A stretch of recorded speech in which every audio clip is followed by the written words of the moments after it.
of bugs and grubs, which is why he tips over these logs and rocks. Now this animal has a shell on his back, but he's not quite a tortoise. But he does join us all the way from South America. Now they do run very low against the floor, and this here is Pedro. Pedro is on a large hairy armadillo. Look at that. I'm going to try again. There you go. Now Pedro loves to make a dramatic entrance. But for those of you who have never met Pedro before, Pedro is a large hairy armadillo, and he loves his food. Now of course, when he's running, he is looking for somewhere to hide. He's looking at all sorts of holes and burrows. And if he finds himself a burrow, he will disappear down it. Like that. There you go. 20 miles an hour. So imagine those little legs going at 20 miles an hour. It almost looks like he's floating. But he is great fun. He will eat everything and anything in the wild. Bugs and grubs, like we said. Dig up vegetables, eat fruits that fall from the trees. But his favourite food is meat. Now Pedro here, of course. And we're going to introduce you to the master of camouflage. There he is. He's not very dangerous. This is Gus. And Gus is our northern white-faced owl. What you were looking at right here on my hand is about 174 grams of pure killing machine. There's no need to laugh like that. It's the truth. Gus here is an incredible predator. If you are an insect or a very small mammal. Because they allow Gus to blend in to trees. So the way he hunts is he sits on a tree perfectly still and he blends in. He looks like part of the tree. So those insects have no idea where this owl is. So they end up walking underneath Gus, and when they walk underneath him, he just drops them. He really took the ears off. Yeah, he gives him that stealthy approach. Yeah. Not a single noise. So not only can prey not see him when he sits still, even when he flies towards them, they can't hear him. So again, they don't really move and they don't really run away. But he is incredible. We'll do one more up to Hannah there. And then what I can actually do is I can show you exactly how he hunts. Exactly what it looks like for Gus to be hunting. There we go. You're going to come down the front and then we can show everyone a hunting scene. There we go. So we're going to show you the most natural thing you can see this owl do. So prepare yourselves. Gus would find himself a nice high perch. Now use your imagination. He's in a tree. He's blended in. You have no idea where he is. He is silent. Doesn't move a muscle, doesn't make a noise. Doesn't make a noise. All of a sudden, an insect runs out underneath him. He spots it. Yeah, that's it. That's all he does. Stand 10 foot tall and kill horses. Thankfully, over all of these years, the terror birds have slowly shrunk. Slowly shrunk enough that now out in South America, in the pampas grass areas, we don't have terror birds anymore, but we do have beautiful red-legged syringes. And Sylvie's showing off her camouflage right now because she's been sitting in those pampas grasses. You want to come up and join us? Yes. So Sylvia, our red-legged Surima, is an incredible bird. You ready? Yeah, I don't really feel like you meant that one. Gus walks, he got a massive R. Everyone fell in love with him. No one seems to care about you walking. Yeah, it's okay. I can tell it's not genuine. There probably is something you're thinking of when she's walking, though. There you go. Or something like table, maybe? It's not going to happen. No, Sylvia doesn't like flying. Syringas don't like flying. They're not built for it. They have the long legs. They can get around with those legs using much less energy than flying. So flying becomes pointless. The only time you're going to fly is to go up high to roost, or if there's some insects floating around, you can jump up. It's what happens when they find themselves a snake. So here we go.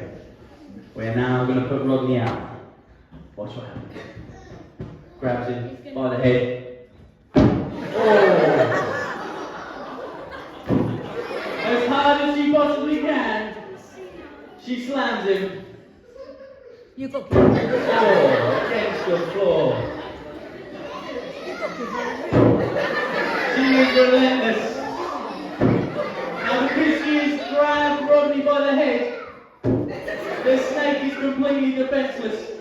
There's nothing he can do apart from...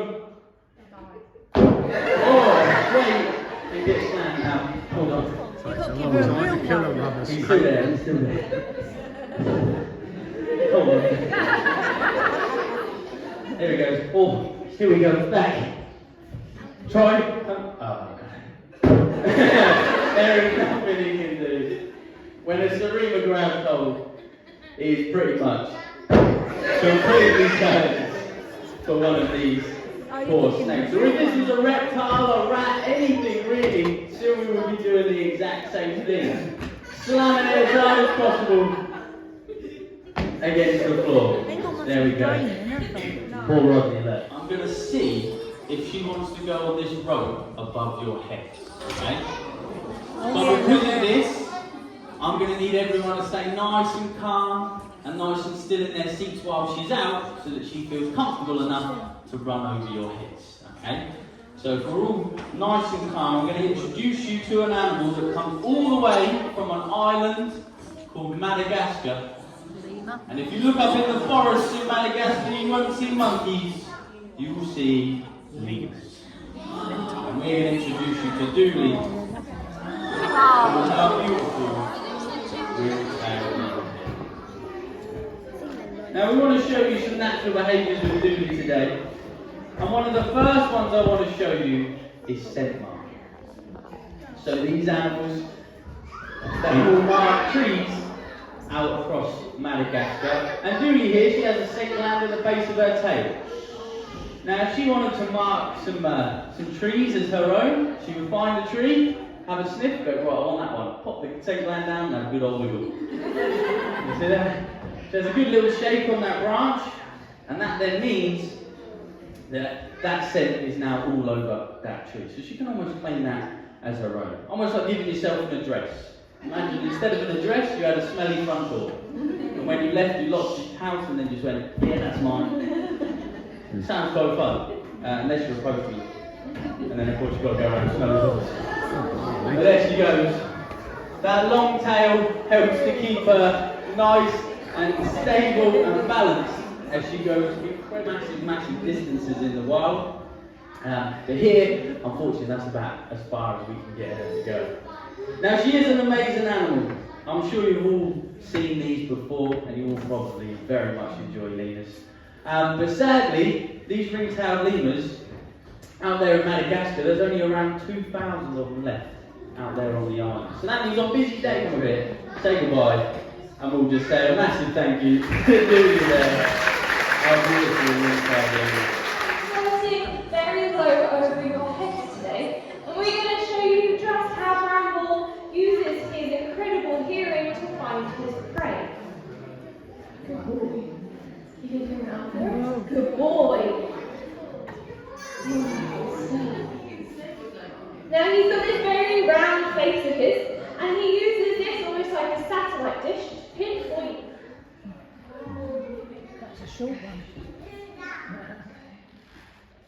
You can hear, or not hear, he doesn't make a single test. Is a genet. Hello.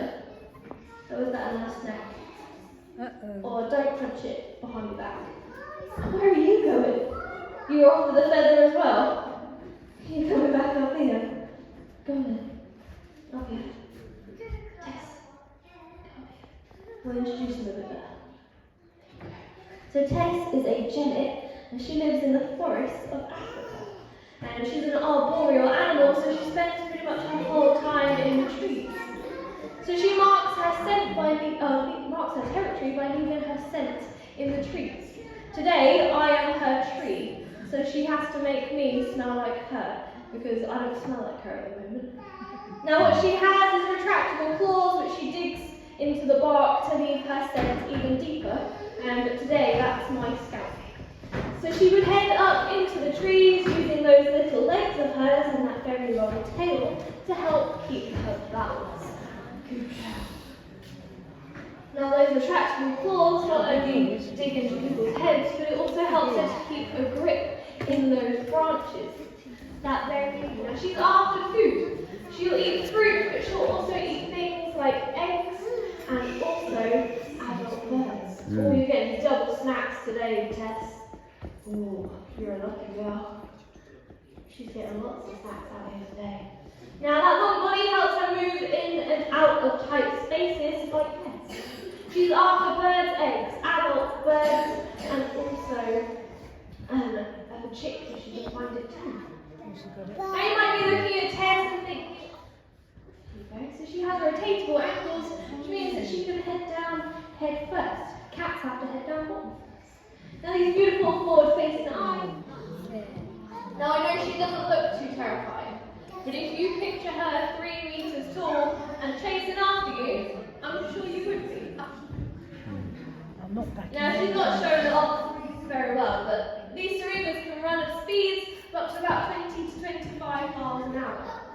So imagine having to run away from this